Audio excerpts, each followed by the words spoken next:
De Beers había cerrado sus oficinas en Sierra Leona en 1985, pero su antigua práctica de comprar el grueso de los diamantes en bruto en el mercado libre, el informe concluyó que era virtualmente inconcebible que no estuviera comprando indirectamente diamantes de la guerra en Sierra Leona. Si no puedes comprarlos en el país de origen, los compras en otro sitio.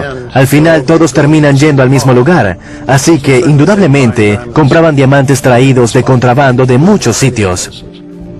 Por su parte, De Beers había dejado de comprar diamantes de Sierra Leona en el año 1985, pero está claro que hubo problemas con estos diamantes, ya que por ciertos canales se contrabandeaban hasta los mercados mundiales.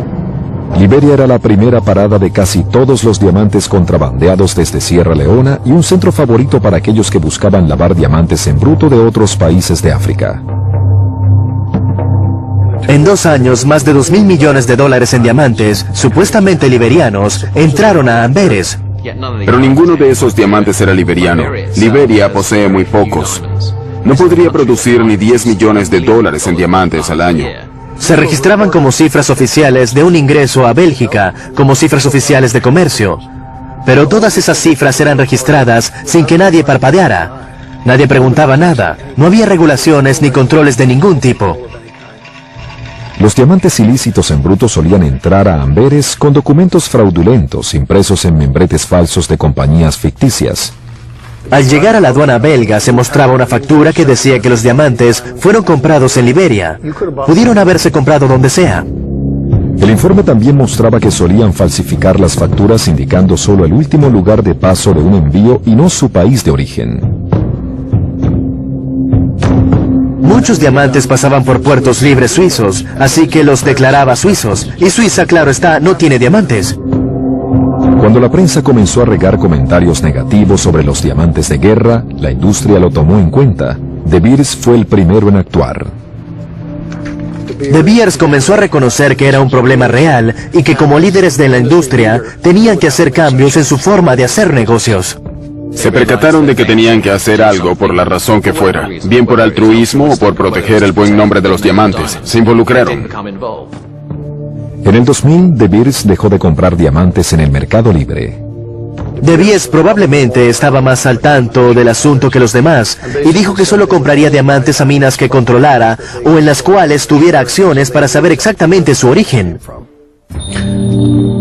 Y cuando observamos la absoluta tragedia que sucedía en Sierra Leona, que estremeció al mundo y a la industria del diamante, pronto quisimos convertirnos en parte de la solución para dar fin a esto.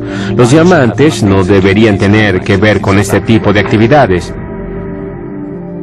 Una industria que había cambiado muy poco durante un siglo, sufría un cambio radical. Que la industria del diamante tenga conciencia de los diamantes de guerra, quizás sea el mayor cambio de sus inicios. Justo cuando la Partnership África-Canadá revelaba el vínculo entre los diamantes y el conflicto en Sierra Leona, la endeble paz de ese país africano se desvaneció. En los primeros meses hubo una relativa paz. Pronto los rebeldes comenzaron a atacar áreas importantes y a atacar personas. Pero esta vez el FRU sería aplastado. En mayo de 2000, una fuerza británica de intervención, pequeña pero bien armada, llegó a las costas de Sierra Leona. La ONU fortaleció su fuerza con más de 17.000 soldados. Juntos aplastaron las últimas plazas fuertes del FRU. A este grupo se le apartó del poder y su líder, Foday Sanko, fue arrestado.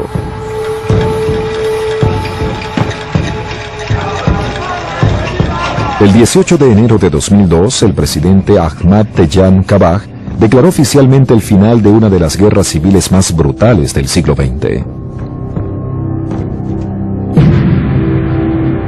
Hoy estamos felices de que esas llamas de la guerra hayan sido extinguidas y que ahora estemos a punto de contemplar cómo las llamas de la paz destruyen algunos de los instrumentos de la guerra. 4 meses después, los sierraleoneses fueron libremente a las urnas de votación.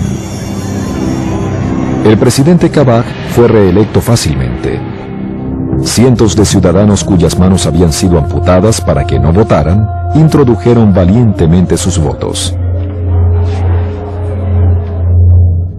En Sierra Leona y en Angola, las atrocidades financiadas en parte por los diamantes ilícitos habían sido dadas a conocer, pero estaba a punto de señalarse un pasmoso nuevo alegato.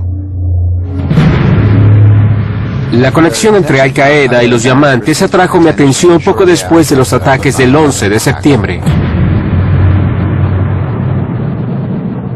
Del 2 de noviembre de 2001, los lectores del Washington Post leyeron un titular donde se vinculaba el comercio ilícito de diamantes a uno de los grupos terroristas más notorios del mundo. Había fuertes evidencias de la presencia de miembros de Al Qaeda en Liberia, que estos habían ido a Sierra Leona a finales de los años 90 y de que compraban diamantes. La revelación llegó por casualidad a Doug Farah, el para entonces jefe de la oficina de África Occidental del Washington Post. Farah estaba en Ghana reunido con un viejo informante, un miembro del círculo íntimo de Charles Taylor.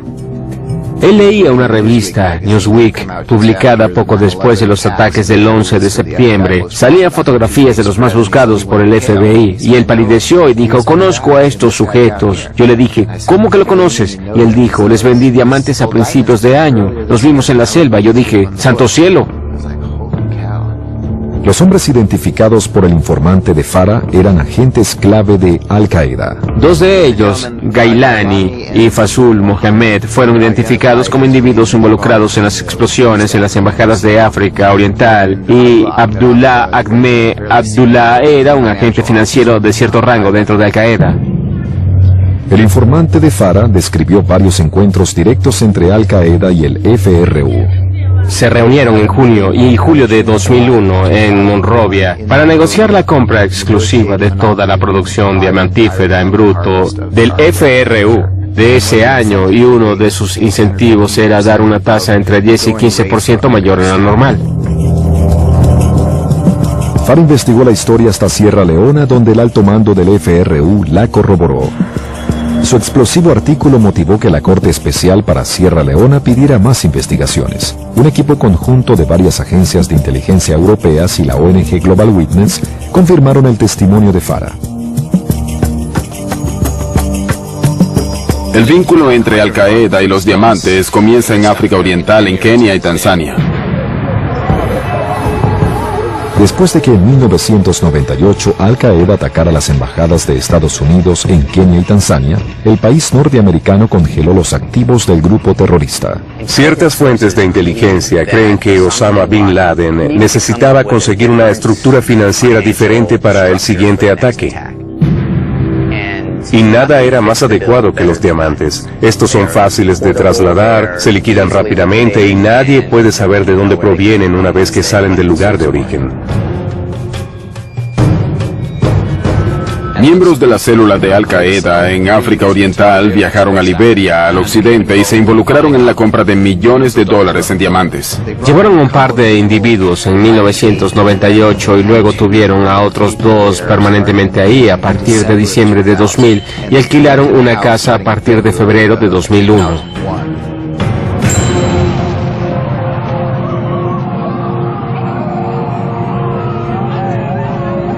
Al saberse apenas 2 meses después de los ataques del 11 de septiembre, los hallazgos de Farah causan reacciones diversas en Washington. La CIA y el FBI se negaban a creerlo. En el Congreso algunos insistieron en que el FBI y la CIA investigaran la historia.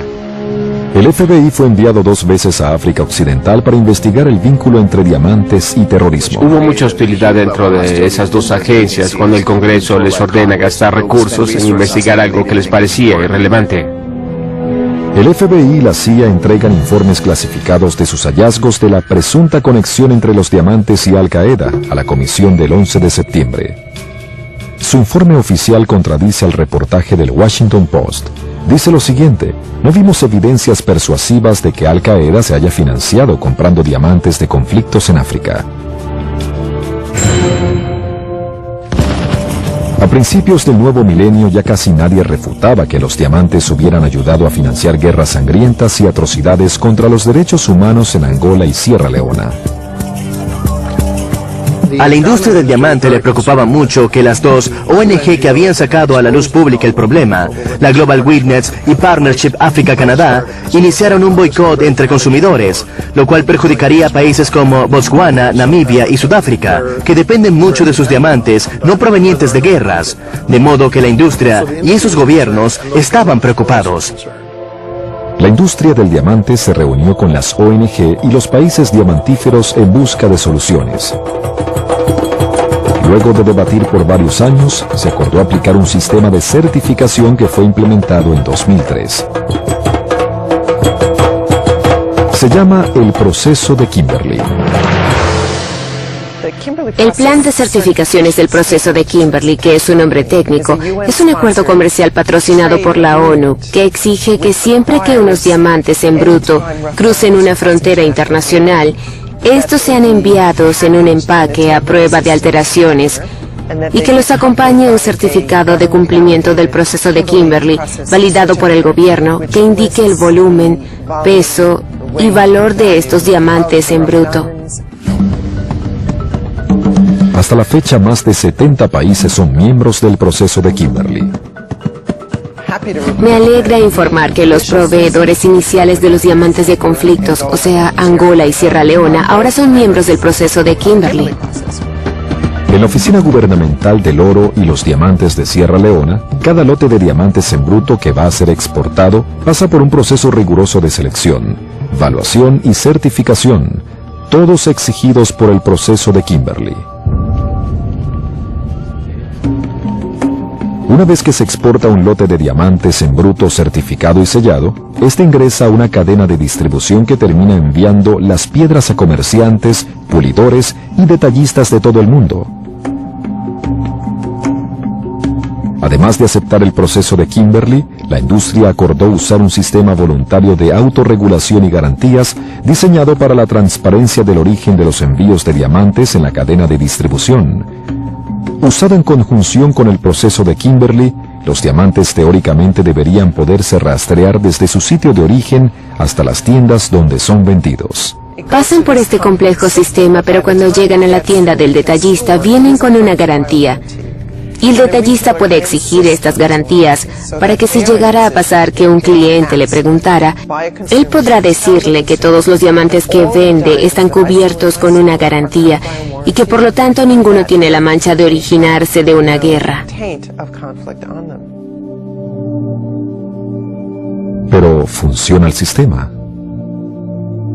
Se estima que el volumen de diamantes de conflictos en el comercio mundial se ha reducido a menos del 1%.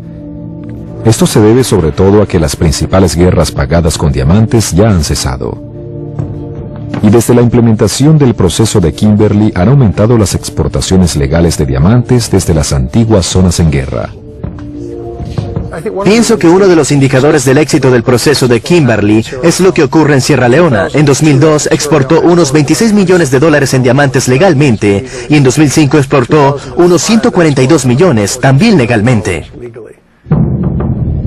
Pero según sus detractores, el sistema no es infalible. A los países regidos por el proceso de Kimberley se les exige instituir controles internos para prevenir que diamantes ilícitos entren al sistema. Una difícil tarea en áreas donde es común la minería aluvial informal, tales como las antiguas zonas en conflicto. En un país como Sierra Leona, que tiene unos 180,000 buscadores de diamantes artesanales que trabajan con palas y sedazos, y muchos no tienen permisos, es difícil saber el origen de los diamantes que se ofrecen para exportar. Es difícil rastrear su origen hasta las minas. De manera que al menos que un inspector esté allí para velar que cada diamante sea sacado de una mina en particular, no hay modo de que ningún régimen de certificación, verificación y reverificación pueda dar cuenta veraz de cada uno de estos. Los diamantes podrían estar entrando a Sierra Leona desde Liberia o estar saliendo de Sierra Leona a Guinea. Otra preocupación de las ONG es que el sistema de garantías diseñado para rastrear la ruta de los diamantes hasta el mercado minorista no permita revisiones externas. Esta cadena de garantías de la industria, esta autorregulación es voluntaria, no prevé auditorías. Esto nos parece un eslabón débil en la cadena. Un trabajo encubierto de la Global Witness en 2004 reveló que muchísimos minoristas estadounidenses no podían mostrar garantías de que los diamantes